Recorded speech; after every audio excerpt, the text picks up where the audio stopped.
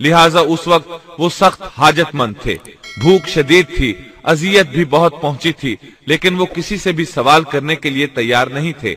ان دونوں عورتوں میں سے ایک نے ان کی دعا کے الفاظ سن لیے۔ دونوں اپنے والد شعیب علیہ السلام کے پاس آئیں، انہیں موسیٰ علیہ السلام کے بارے میں بتایا، یہ بھی بتایا کہ وہ شخص محتاج ہے لیکن بہت خوددار ہے۔ اتنے میں ان دونوں عورتوں میں سے ایک ان کی طرف شرم و حیا سے چلتی ہوئی آئی اور کہنے لگی، میرے باپ آپ کو بلا رہے ہیں، آپ نے ہمارے جانوروں کو جو پانی پلایا ہے اس کی اجرت دینا چاہتے ہیں۔ موسیٰ علیہ السلام خوددار ہونے کے باوجود اس وقت شدید حاجت مند تھے، چنانچہ موقع کی مناسبت سے ساتھ چل پڑے۔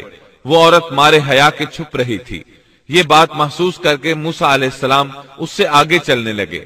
کوئی موڑ نہ ہوتا تو لڑکی اس سمت میں کنکر پھینک دیتی، موسیٰ علیہ السلام اس سمت میں مڑ جاتے، اس طرح وہ گھر تک پہنچے۔ موسیٰ علیہ السلام کی ملاقات شعیب علیہ السلام سے ہوئی، انہوں نے اپنے بارے میں بتایا، جو واقعات ان کے ساتھ پیش آئے تھے وہ بتائے۔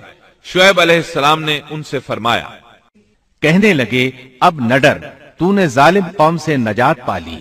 ان دونوں میں سے ایک نے کہا کہ ابا جان، آپ انہیں مزدوری پر رکھ لیجئے، کیونکہ جنہیں آپ اجرت پر رکھیں ان میں سے سب سے بہتر وہ ہے جو مضبوط اور ایماندار ہو۔ پھر شعیب علیہ السلام نے ان سے اپنی ایک بیٹی کا نکاح کرنا چاہا، جبکہ موسیٰ علیہ السلام کے پاس تو کوئی چیز نہیں تھی، لہذا سوال یہ پیدا ہوا کہ حق مہر کیا طے کیا جائے۔ اس نے کہا، میں اپنی ان دونوں لڑکیوں میں سے ایک کو آپ کے نکاح میں دینا چاہتا ہوں، اس پر کہ آپ 8 سال تک میرا کام کاج کریں۔ ساتھ ہی فرمایا، فَإِنْ أَتْمَمْتَ عَشْرًا فَمِنْ عِنْدِكَ، ہاں، اگر آپ 10 سال پورے کریں تو یہ آپ کی طرف سے بطور احسان کے ہے۔ یعنی 8 سال تک آپ ضرور بکریاں چرائیں گے، اس کے بعد کے 2 سال کا آپ کو اختیار ہے، اگر آپ خوشی سے 2 سال تک اور بھی میرا کام کریں تو اچھا ہے، ورنہ آپ پر لازم نہیں ہے۔ میں ہرگز یہ نہیں چاہتا کہ آپ کو کسی مشقت میں ڈالوں، اللہ کو منظور ہے تو آگے چل کر آپ مجھے بھلا آدمی پائیں گے۔ شعیب علیہ السلام کی بات کا موسیٰ علیہ السلام نے جو جواب دیا وہ آیت 28 میں ہے۔ موسیٰ نے کہا، خیر تو یہ بات میرے اور آپ کے درمیان پختہ ہو گئی، میں ان دونوں مدتوں میں سے جسے پورا کروں مجھ پر کوئی زیادتی نہ ہو، ہم یہ جو کچھ کہہ رہے ہیں اس پر اللہ کارساز ہے۔ مطلب یہ کہ سیدنا موسیٰ علیہ السلام کہہ رہے ہیں کہ اب یہ اختیار میرا ہے کہ میں 8 سال پورے کروں یا 10 سال، مجھ پر کوئی زیادتی نہیں ہوگی۔ ابن عباس رضی اللہ عنہما سے پوچھا گیا، موسیٰ علیہ السلام نے کون سی مدت پوری کی تھی؟ آپ نے فرمایا، انہوں نے 10 سال پورے کیے تھے۔ موسیٰ علیہ السلام نے ادھر 10 سال پورے کیے، یعنی اپنا عہد پورا کیا۔ اب انہیں خیال آیا کہ کافی وقت گزر چکا ہے اور حالات بھی بدل چکے ہیں، لہٰذا اب میں واپس مصر جا سکتا ہوں، اپنی والدہ، اپنے بھائی اور بہن سے ملنا چاہیے۔ جب موسیٰ نے مدت پوری کر لی اور اپنے گھر والوں کو لے کر چلے، مطلب یہ کہ 10 سال پورے کر لیے، اب اپنی بیوی کو لے کر مصر کی طرف روانہ ہوئے، لیکن آپ مصر کا راستہ تو جانتے ہی نہ تھے، کسی سے پوچھنا چاہتے تھے۔ رات سرد تھی، سردی پورے زوروں پر تھی، ان کے پاس آگ جلانے کے لیے کچھ نہ تھا، انہیں آگ کی تلاش تھی۔ موسیٰ علیہ السلام کو دور، بہت دور پہاڑ کی چوٹی پر آگ نظر آئی اور انہیں آگ کی شدید ضرورت تھی تاکہ آگ تاپ سکیں اور اس کے ذریعے راستہ دیکھ سکیں، اور رات انتہائی سرد اور تاریک تھی، اور یہ سب تقدیر الہی ہے۔ وہی ذات ہے جس نے رات کو تاریک اور سرد بنایا تھا، اسی نے آگ کی شدید حاجت پیدا کی تھی تاکہ آپ کو نبوت سے سرفراز کیا جا سکے۔ انہوں نے آگ دیکھی تو اپنے گھر والوں سے کہا، مجھے آگ دکھائی دی ہے، بہت ممکن ہے کہ میں اس کا کوئی انگارہ تمہارے پاس لاؤں یا آگ کے پاس سے راستے کی اطلاع پاؤں۔ جب موسیٰ علیہ السلام آگ کے قریب پہنچ گئے تو وہاں ایک عجیب ہی نظارہ تھا۔ قرآن کریم نے اور بھی کئی منظر بیان فرمائے ہیں، لیکن یہ منظر ان سب سے انوکھا منظر تھا۔ یہ آگ نہیں تھی، بلکہ ایک بہت بڑے کانٹے دار درخت کے اندر سے نور نکل رہا تھا، یا یوں کہہ لیں کہ درخت سے آگ کے شعلے نکل رہے تھے۔ موسیٰ علیہ السلام بہت حیران ہوئے، ذرا اور قریب ہوئے تو درخت اور زیادہ منور نظر آیا۔ پھر انتہائی قریب چلے آئے۔ تب اس درخت میں سے آواز سنائی دی۔ یہ آواز اللہ سبحانہ و تعالی اور ایک انسان کے درمیان براہ راست خطاب تھا۔ اس جیسے خطاب کی مثال اور کہیں نہیں ملتی۔ جب وہ وہاں پہنچے تو آواز دی گئی، اے موسیٰ، یقیناً میں ہی تیرا پروردگار ہوں، تو اپنے جوتے اتار دے، اس لیے کہ تو پاک میدان طوا میں ہے، اور میں نے تجھے منتخب کر لیا ہے۔ اب جو وحی کی جائے اسے کان لگا کر سن، بے شک میں ہی اللہ ہوں، میرے سوا کوئی عبادت کے لائق نہیں، بس تو میری ہی عبادت کر اور میری یاد کے لیے نماز قائم رکھ۔ قیامت یقیناً آنے والی ہے جس کو میں پوشیدہ رکھنا چاہتا ہوں تاکہ ہر شخص کو وہ بدلہ دیا جائے جو اس نے کوشش کی ہو۔ پس اب اس کے یقین سے تجھے کوئی ایسا شخص روک نہ دے جو اس پر ایمان نہ رکھتا ہو اور اپنی خواہش کے پیچھے پڑا ہو، ورنہ تو ہلاک ہو جائے گا۔ پس جب وہاں پہنچے تو اس بابرکت زمین کے میدان کے دائیں کنارے کے درخت میں سے آواز دیے گئے کہ اے موسیٰ، یقیناً میں ہی اللہ ہوں، سارے جہانوں کا پروردگار۔ اللہ تعالیٰ نے براہ راست ان سے کلام فرمایا، ان سے خطاب کیا اور اپنی عظمت کو ان کے سامنے ظاہر کیا۔ پھر پوچھا، اے موسیٰ، تیرے اس دائیں ہاتھ میں کیا ہے؟ اللہ تعالیٰ تو جانتے تھے، لیکن اپنی قدرت دکھانے کے لیے پوچھا۔ موسیٰ علیہ السلام نے جواب دیا کہ یہ میری لاٹھی ہے، اس پر میں ٹیک لگاتا ہوں اور اس سے میں اپنی بکریوں کے لیے پتے جھاڑ لیا کرتا ہوں، اور بھی اس میں مجھے بہت سے فائدے ہیں۔ اللہ تعالیٰ نے فرمایا، اسے ہاتھ سے نیچے ڈال دے۔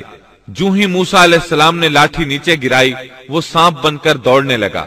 پھر جب اس کو دیکھا کہ وہ سانپ کی طرح پھن پھنا رہی ہے تو پیٹھ پھیر کر واپس ہو گئے، یعنی اس طرح بھاگے کہ پیٹھ پھیر کر نہ دیکھا۔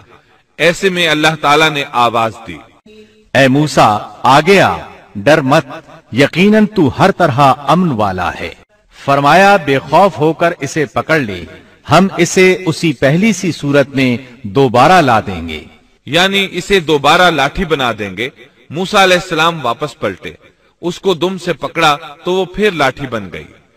اب اللہ تعالیٰ نے فرمایا، اور اپنا ہاتھ اپنی بغل میں ڈال لے، اپنے ہاتھ کو اپنے گریبان میں ڈال۔ دونوں جملوں کا ایک ہی مطلب ہے کہ اپنے ہاتھ کو کپڑے کے نیچے سے داخل کر کے اپنی بغل تک لے جا۔ موسیٰ علیہ السلام نے ایسے ہی کیا۔ جب ہاتھ باہر نکالا تو وہ اس طرح چمک رہا تھا جیسے سورج۔ ان کے ہاتھ سے نور عظیم نکل رہا تھا۔ اللہ تعالیٰ سورہ طٰہٰ آیت 22 میں فرماتے ہیں، اور اپنا ہاتھ اپنی بغل میں ڈال لے تو وہ سفید چمکتا ہوا ہو کر نکلے گا، لیکن بغیر کسی عیب اور روگ کے۔ یہ دوسرا معجزہ ہے۔ دوسرے مقام یعنی سورۃ القصص آیت 32 میں ہے، اپنے ہاتھ کو اپنے گریبان میں ڈال، وہ بغیر کسی قسم کے روگ کے چمکتا ہوا بالکل سفید نکلے گا۔ اور جب ہاتھ کو دوبارہ بغل میں لے جاؤ گے تو روشنی ختم ہو جائے گی، یعنی ایک بار ہاتھ بغل میں دو گے تو روشن ہو کر باہر نکلے گا، اور جب دوسری بار ہاتھ بغل میں لے جاؤ گے تو روشنی چلی جائے گی، اور یہ اللہ تعالیٰ کی طرف سے معجزہ ہوگا۔ سورۃ القصص آیت 32 میں ہے، اور خوف سے بچنے کے لیے اپنے بازو اپنی طرف ملا لے، یعنی جب تو خوف و خطرہ محسوس کرے، تجھے کوئی دھمکی دے اور تجھے کوئی خوف محسوس ہو تو اپنا ہاتھ اپنی طرف ملا لینا، خوف جاتا رہے گا۔ حافظ ابن کثیر رحمت اللہ علیہ فرماتے ہیں کہ موسیٰ علیہ السلام کی اقتداء میں جو شخص بھی گھبراہٹ کے موقع پر اپنے دل پر ہاتھ رکھے گا تو اس کے دل سے خوف جاتا رہے گا یا کم از کم ہلکا ہو جائے گا انشاءاللہ۔ اللہ تعالیٰ سورۃ القصص آیت 32 میں فرماتے ہیں، بس یہ دونوں معجزے تیرے لیے تیرے رب کی طرف سے ہیں، فرعون اور اس کی قوم کی طرف، یقیناً وہ سب کے سب بے حکم اور نافرمان لوگ ہیں۔ آگے اللہ تعالیٰ فرماتے ہیں، یہ اس لیے کہ ہم تجھے اپنی بڑی بڑی نشانیاں دکھانا چاہتے ہیں۔ اس کے بعد سورہ طٰہٰ آیت 24 میں یہ حکم ملتا ہے، اب تو فرعون کی طرف جا، اس نے بڑی سرکشی مچا رکھی ہے۔ موسیٰ علیہ السلام نے اللہ تعالیٰ سے ان الفاظ میں عرض کی، موسیٰ نے کہا، اے میرے پروردگار، میرا سینہ میرے لیے کھول دے اور میرے کام کو مجھ پر آسان کر دے اور میری زبان کی گرہ بھی کھول دے۔ یعنی میری زبان میں لکنت ہے، جب تک میری زبان کی یہ حالت ہے میں انہیں کس طرح دعوت دوں گا، جیسا کہ سورہ طٰہٰ آیت 27 اور 28 میں ہے۔ اور میری زبان کی گرہ بھی کھول دے تاکہ لوگ اچھی طرح میری بات کو سمجھ سکیں۔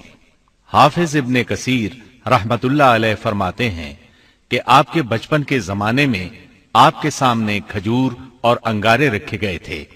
آپ نے انگارہ لے کر منہ میں رکھ لیا تھا، جس سے زبان میں لکنت ہو گئی۔ پھر اللہ تعالیٰ سے دعا کی کہ میری زبان کی گرہ کھل جائے۔ موسیٰ علیہ السلام کے اس ادب کو دیکھیے کہ صرف حاجت کے بقدر سوال کیا، یہ نہیں کہا کہ میری زبان بالکل صاف ہو جائے، بلکہ اتنا کہا کہ میری زبان کی گرہ کھل جائے تو لوگ میری بات سمجھ لیں۔ سورہ طٰہٰ آیات 29 تا 36 میں ہے۔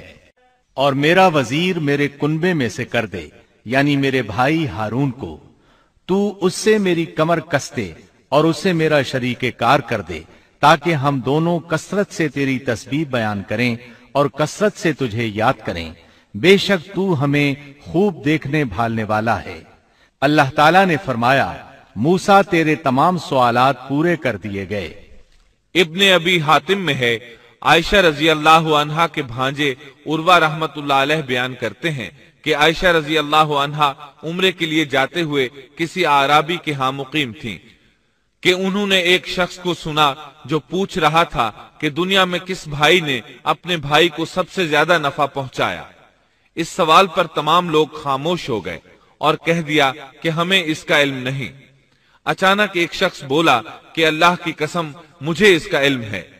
عائشہ رضی اللہ عنہا فرماتی ہیں کہ اس شخص کی بات سن کر میں نے دل میں کہا یہ شخص کتنی بڑی جسارت کر رہا ہے کہ انشاءاللہ کہے بغیر اس نے قسم اٹھا دی۔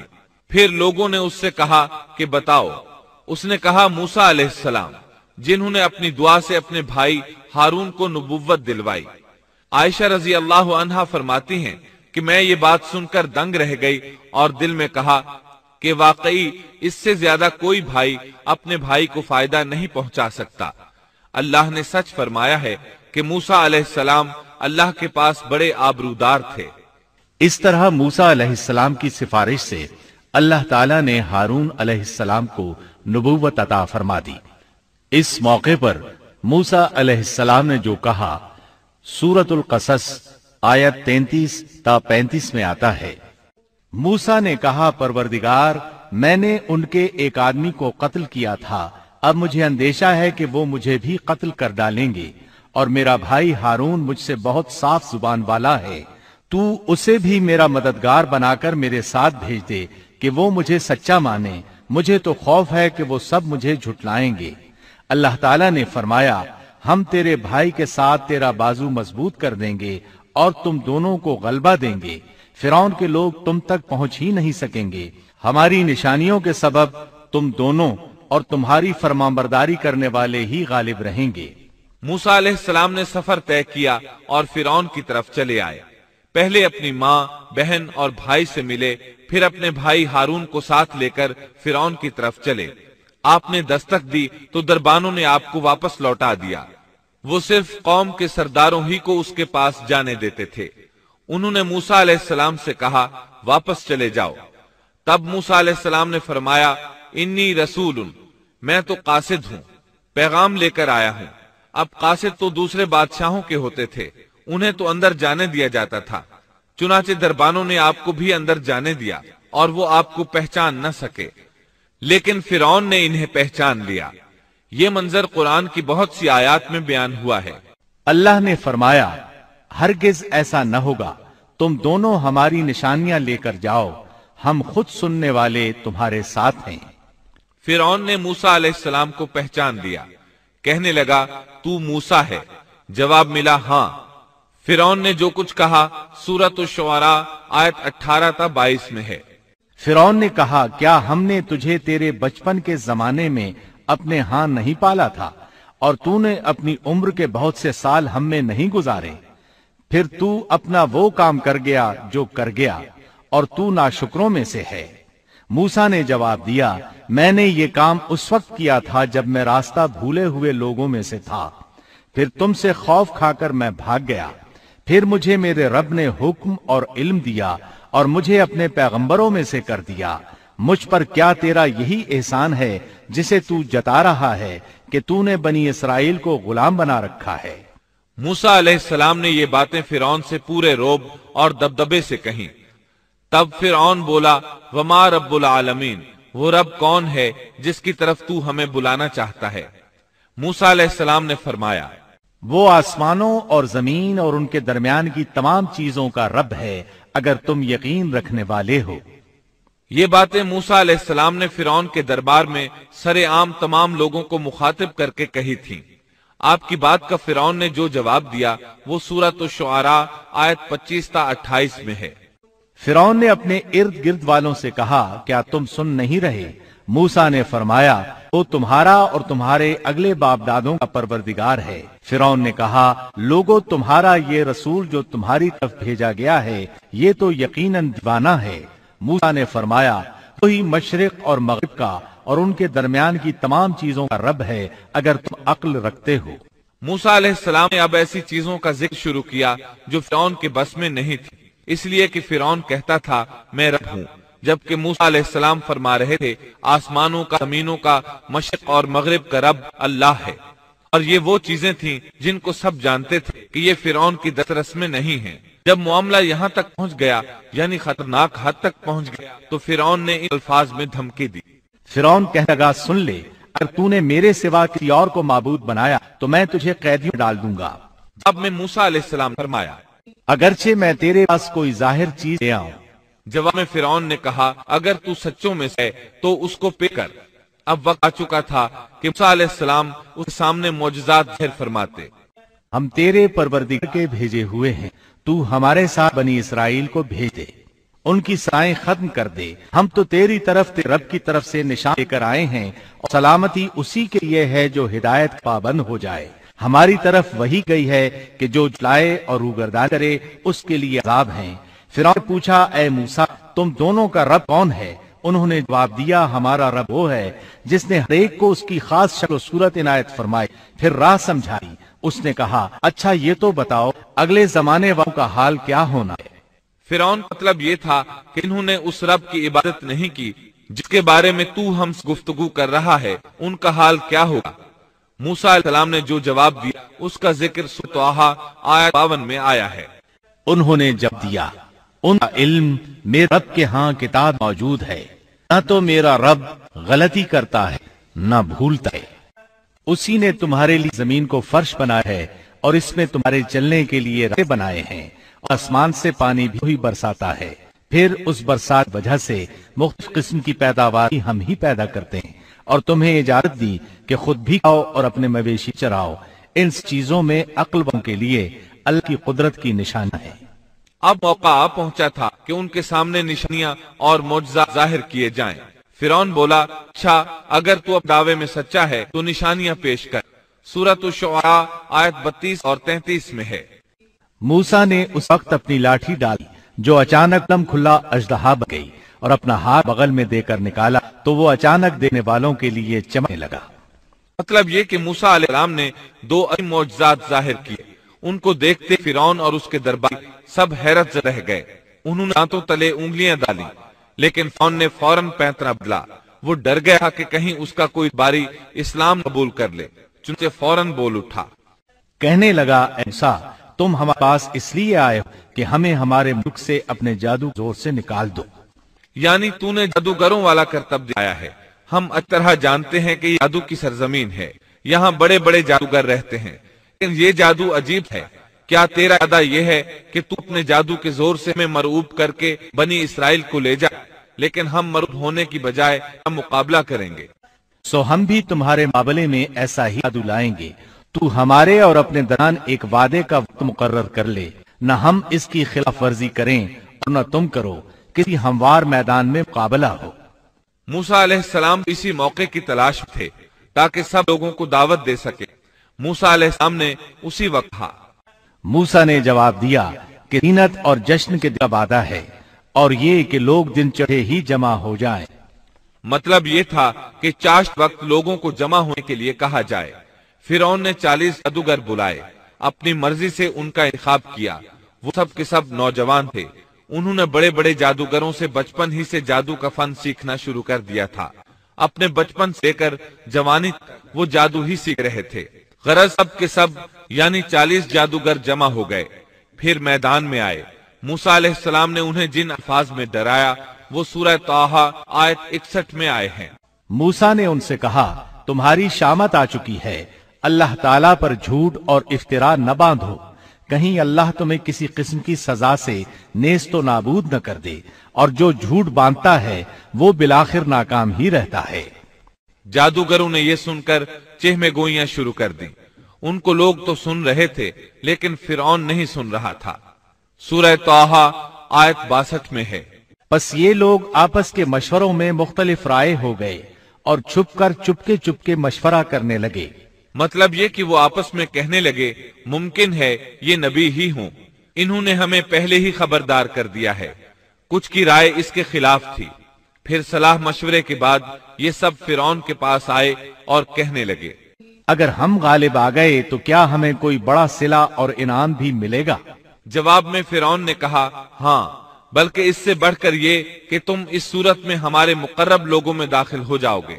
اب ان میں لالچ پیدا ہوا، لوگوں میں اعلان کرنے لگے، کہنے لگے بے شک یہ دونوں محض جادوگر ہیں، ان کا پختہ ارادہ ہے کہ یہ اپنے جادو کے زور سے تمہیں تمہاری سرزمین سے نکال باہر کریں اور تمہارے عمدہ مذہبی طریقے کو ختم ہی کر دیں۔ پھر آپس میں باتیں کرتے ہوئے یوں کہنے لگے کہ اختلاف نہ کرو، سب مل کر اپنی تدبیر آزماؤ اور صف بنا کر مقابلے میں آؤ۔ چنانچہ 40 کے 40 جادوگر ایک ہی صف بنا کر فخر اور غرور سے چلتے ہوئے موسیٰ علیہ السلام کی طرف بڑھنے لگے۔ ادھر موسیٰ علیہ السلام آگے بڑھے، بس ہارون علیہ السلام آپ کے پیچھے تھے۔ لوگوں کی حالت دیکھنے کے قابل تھی۔ ان کی زبان پر یہ الفاظ تھے، وَقَدْ أَفْلَحَ الْيَوْمَ مَنِ اسْتَعْلَى، جو آج غالب آ گیا وہی کامیاب ہے۔ جادوگر پھر کہنے لگے، اے موسیٰ، یا تو پہلے ڈال یا ہم پہلے ڈالنے والے بن جائیں۔ اللہ سبحانہ و تعالی نے موسیٰ علیہ السلام کی طرف وحی کی کہ پہلے انہیں ڈالنے دے۔ قَالَ بَلْ أَلْقُوا، جواب دیا کہ نہیں، تم ہی پہلے ڈالو۔ ان جادوگروں کے پاس لاٹھیاں اور رسیاں تھیں، انہوں نے وہ میدان میں ڈال دیں۔ دیکھتے ہی دیکھتے وہ لکڑیاں اور رسیاں حرکت کرنے لگیں، عجیب و غریب شکل و صورت میں بڑی تیزی سے ادھر ادھر آنے جانے لگیں۔ سورہ طٰہٰ آیت 66 میں اللہ تعالیٰ فرماتے ہیں، اب تو موسیٰ کو یہ خیال گزرنے لگا کہ ان کی رسیاں اور لکڑیاں ان کے جادو کے زور سے دوڑ بھاگ رہی ہیں۔ سورۃ الاعراف آیت 116 میں اس واقعے کو اللہ تعالیٰ نے یوں بیان کیا ہے، جب انہوں نے ڈالا تو لوگوں کی آنکھوں پر جادو کر دیا اور ان کو دہشت زدہ کر دیا اور ایک طرح کا بہت بڑا جادو بنا لائے۔ جادو کے کرتب سے لوگوں کی آنکھوں پر جادو کر دیا، بس سب کو یوں دکھائی دیتا تھا کہ یہ سب سانپ ہیں۔ سب لوگ خوف زدہ سے ہو گئے۔ موسیٰ علیہ السلام نے بھی کچھ خوف سا محسوس کیا کہ یہ کیسا جادو ہے۔ اسی وقت اللہ تعالیٰ نے موسیٰ علیہ السلام کو تسلی دی اور فرمایا، ہم نے کہا کچھ خوف نہ کر، یقیناً تو ہی غالب اور برتر رہے گا، تیرے دائیں ہاتھ میں جو ہے وہ ڈال دے۔ سیدنا ہارون علیہ السلام نے آپ کو لاٹھی پکڑائی، آپ نے اس کو میدان میں ڈال دیا، وہ اژدہا بن گئی اور اس نے ان تمام کو نگلنا شروع کر دیا۔ اللہ تعالیٰ سورہ طٰہٰ آیت 69 میں فرماتے ہیں، اور تیرے دائیں ہاتھ میں جو ہے اس کو ڈال دے تاکہ یہ ان کی تمام کاریگری کو نگل جائے۔ انہوں نے جو کچھ بنایا ہے یہ صرف جادوگری کے کرتب ہیں، اور جادوگر کہیں سے بھی آئے کامیاب نہیں ہوتا۔ جادوگروں نے پورے مجمع پر جادو کر رکھا تھا۔ جب موسیٰ علیہ السلام کا عصا ان سب کو نگل گیا تب انہوں نے جان لیا کہ ان کے جادو کے جواب میں یہ جادو نہیں ہو سکتا، یہ تو اللہ تبارک و تعالی کی طرف سے معجزہ ہی لگتا ہے۔ اللہ تعالیٰ سورہ طٰہٰ آیت 70 میں فرماتے ہیں، جادوگر سجدے میں گر گئے اور کہنے لگے، ہم تو ہارون اور موسیٰ کے رب پر ایمان لے آئے۔ انہیں یقین ہو گیا تھا کہ یہ جادو نہیں ہے بلکہ یہ اللہ کا معجزہ ہے۔ ان کے الفاظ سن کر فرعون غضبناک ہو گیا، آگ بگولا ہو گیا، اس لیے کہ 40 کے 40 جادوگر سجدے میں گر گئے تھے۔ وہ بولا، میری اجازت سے پہلے ہی تم اس پر ایمان لے آئے؟ یعنی تم نے مجھ سے پوچھا تک نہیں، مشورہ نہیں کیا اور اس پر ایمان لے آئے۔ بے شک یہی تمہارا وہ بڑا بزرگ ہے جس نے تمہیں جادو سکھایا ہے۔ مطلب یہ کہ یہ تمہارا استاد ہے اور تمہارا یہ پہلے سے طے شدہ پروگرام تھا۔ چنانچہ وہ کہنے لگا، بے شک یہ ایک سازش تھی جس پر تم نے اس شہر میں عمل کیا تاکہ تم سب اس شہر سے یہاں کے رہنے والوں کو باہر نکال دو۔ اب وہ انہیں دھمکیاں دینے پر اتر آیا، جیسا کہ سورہ طٰہٰ آیت 71 میں ہے۔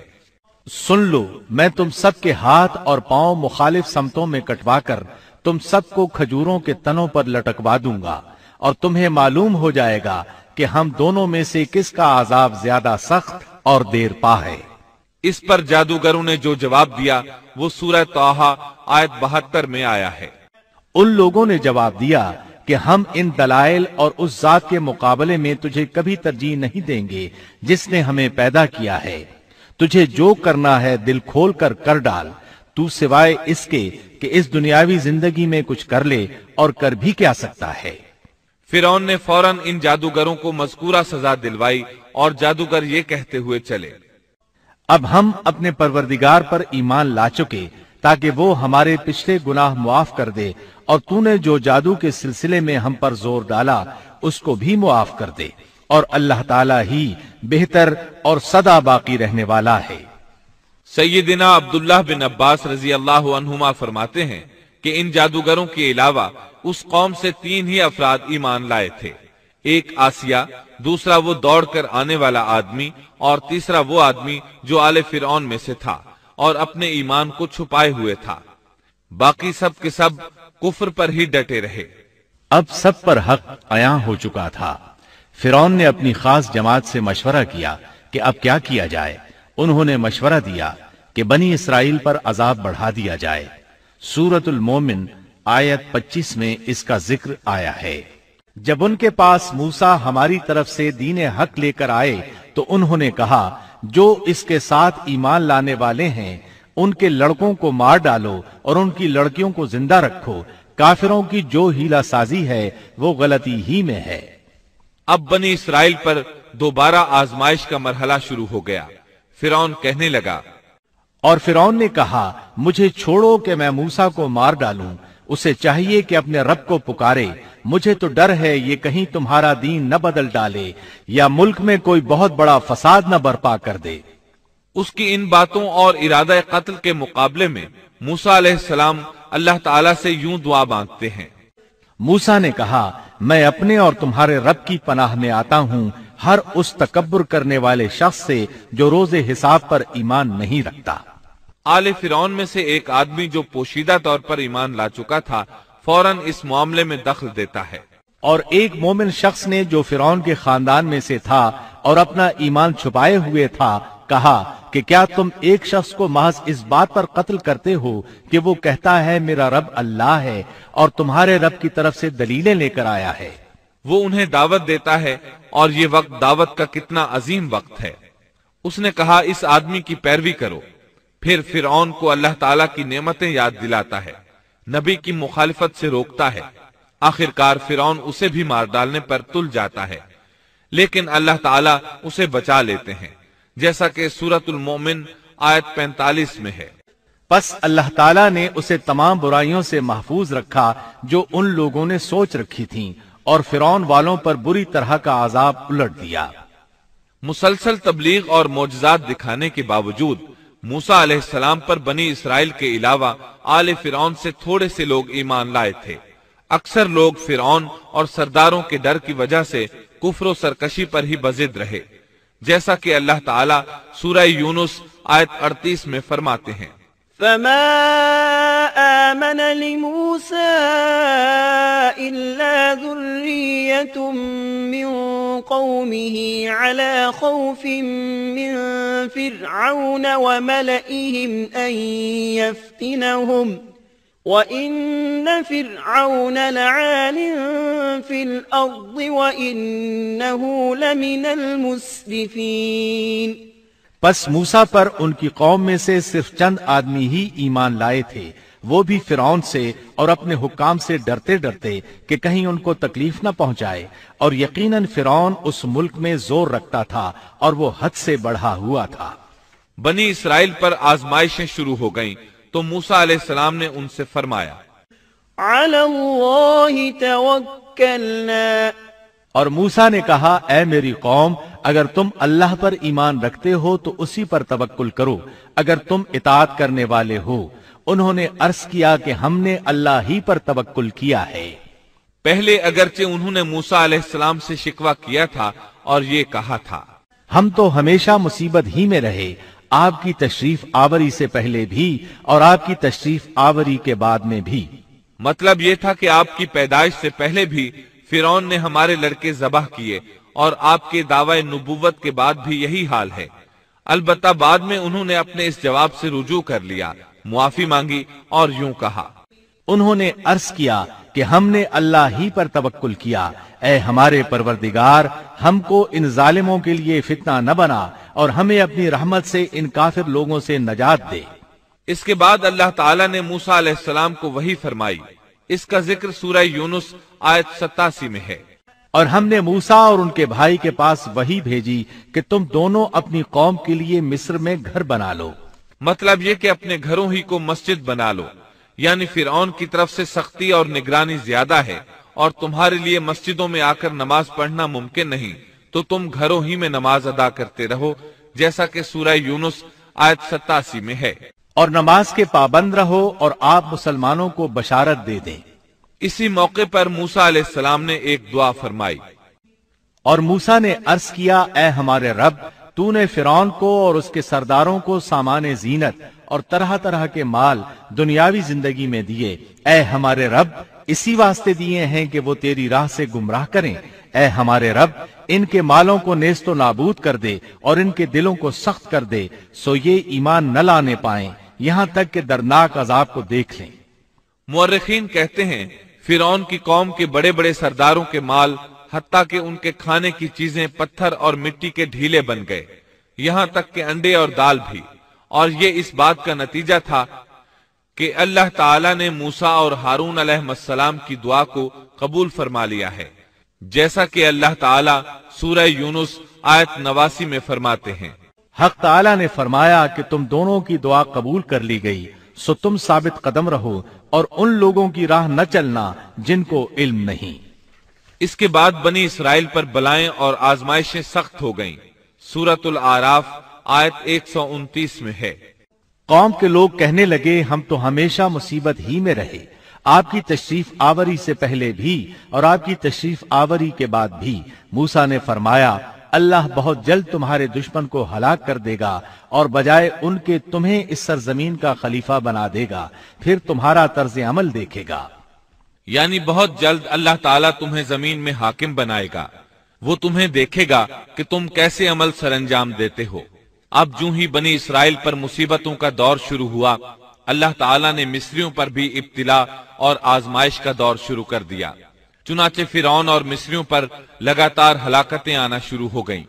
اللہ تعالیٰ سورۃ الاعراف آیت 130 میں فرماتے ہیں، اور ہم نے فرعون والوں کو قحط سالی اور پھلوں کی کمی میں مبتلا کر دیا۔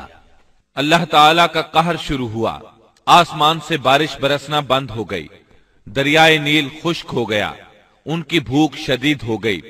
فرعون سمجھ گیا یہ موسیٰ کی وجہ سے ہے، کہنے لگا، اے موسیٰ، اگر تو اپنے رب سے دعا کر کے یہ کیفیت ختم کرا دے تو ہم بھی بنی اسرائیل پر جفائیں ختم کر دیں گے۔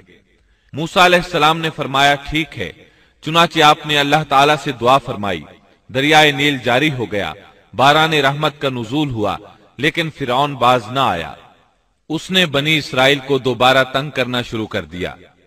اس کے جواب میں اللہ نے بھی فوراً دوسرا عذاب بھیج دیا، پھلوں کی پیداوار کم کر دی۔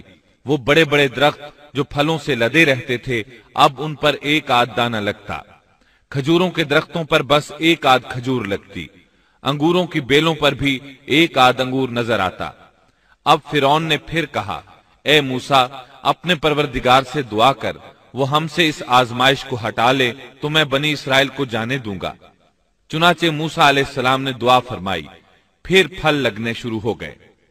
مصر میں خیر و برکت کا دورہ شروع ہو گیا، لیکن فرعون نے بنی اسرائیل کو پھر بھی نہ چھوڑا، الٹا انہیں منحوس قرار دیا اور کہا کہ ہماری تکالیف و مصائب کے صرف تم ذمہ دار ہو۔ اللہ تعالیٰ اس بارے میں سورۃ الاعراف آیت 131 میں فرماتے ہیں، سو جب ان پر خوشحالی آ جاتی تو کہتے کہ یہ تو ہمارے لیے ہونا ہی چاہیے، اور اگر انہیں کوئی بدحالی پیش آ جاتی تو موسیٰ اور ان کے ساتھیوں کی نحوست بتلاتے۔ یاد رکھو کہ ان کی نحوست اللہ کے پاس ہے، لیکن ان کے اکثر لوگ نہیں جانتے۔ مطلب یہ کہ یہ سب کچھ تو تمہارے کفر کی وجہ سے ہے۔ اس کے بعد مزید نشانیاں ظاہر ہونے لگیں۔ اللہ سبحانہ و تعالی سورۃ الاعراف آیت 133 میں فرماتے ہیں، پھر ہم نے ان پر طوفان بھیجا اور ٹڈیاں اور جوئیں اور مینڈک اور خون کہ یہ سب کھلے کھلے معجزے تھے۔ یہ کل 9 معجزے تھے۔ ان میں سے پہلا معجزہ لاٹھی کا اژدہا بن جانا، دوسرا معجزہ ہاتھ کا روشن ہو جانا، تیسرا معجزہ قحط سالی، چوتھا معجزہ پھلوں میں کمی، اور باقی 5 معجزات کا ذکر اسی آیت مبارکہ میں آیا ہے۔ طوفان، ٹڈیاں، جوئیں، مینڈک اور خون۔ ان 5 میں سے پہلا معجزہ ہے طوفان۔ دریائے نیل میں ایسی طغیانی آئی کہ پانی مصر میں داخل ہو گیا، بنی اسرائیل کے گھروں کے سوا سب کچھ غرق ہونے لگا۔ سیلابی ریلا کسی اسرائیلی کے گھر کے قریب آتا تو رک جاتا، کسی مصری کے گھر کے قریب آتا تو اس میں داخل ہو جاتا۔ وہ اپنی آنکھوں سے اپنی ہلاکتوں اور غرقابی کو دیکھ رہے تھے۔ آخر موسیٰ علیہ السلام سے فریادیں کرنے لگے، اے موسیٰ، اس بلا کو بھی رکوا دو، اپنے پروردگار سے دعا کرو، یہ بلا روک دے۔ چنانچہ آپ نے دعا فرمائی، یہ عذاب ختم ہو گیا۔ فرعون اور مصری بہت خوش ہوئے۔ اس کے بعد ٹڈیوں کا معجزہ شروع ہوا۔ مصریوں کے کھیتوں میں ٹڈی دل فوج آتی، ان کو چٹ کر جاتی، لیکن بنی اسرائیل کے کھیتوں کو کچھ نہ کہتی۔ پھر اسی طرح دعا کرنے سے یہ بلا ختم ہوئی۔ پھر گھن کا کیڑا شروع ہوا۔ گھن کا کیڑا یعنی سرسری یا سر کے بالوں سے نکلنے والی جوئیں۔ مشہور بات یہی ہے کہ وہ جوئیں تھیں، وہ ان کے سروں سے نکلتی تھیں۔ ان کے جسموں میں جوؤں کی بھرمار ہونے لگی۔ جو ہی کوئی مصری کسی کے